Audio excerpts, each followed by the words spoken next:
Digital signal processing தானே? பாத்துக்கலாம். அதுக்கு வேற டிகிரி ஸ்டாப்பிங் பேப்பர் மாதிரி இன்னொரு பேர் இருக்கு. உண்மையில பயமுத்துவாங்க. பாத்துக்கலாம். என்ன டைமு? 2 மணி தான் ஆகுதா? நான் ஒரு 4 மணிக்கு படிக்கிறேன். அதை ஏதாவது பார்க்கலாம். மைண்ட் கொஞ்சம் ஃப்ரீயா இருந்தா நல்லா படிக்க முடியும். யாருக்கு என்ன தெரியுது? புது வெப் சீரிஸ் வருதுன்னு சொன்னாங்களே, என்னது இது? ஆமா, இதுல ஃபர்ஸ்ட் சீசன் பார்க்கணும், செகண்ட் சீசன் பார்க்கணும்ல. என்ன டைமு? ஐயோ 8 மணி ஆச்சா? பசிக்குதே. சரி சாப்பிட்டு பசிக்குது, சாப்பாடு போடுமா. நல்லா சாப்பிட்டாச்சு. தூக்கமா வருதே.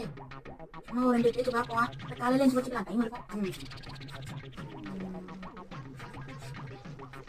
தூங்க வேண்டியதான்ப்பா. என்ன டைம்? என்னது 7 மணி ஆச்சா? இங்க கிளம்பி காலேஜ் போக 9 மணி. 9 மணி 1 மணி நேரம். ஐயோ 10 மணிக்கு எக்ஸாம் ஆச்சே. இன்னும் 2 பேர் 2-3 பேஜ் படிப்போம். ஐயோ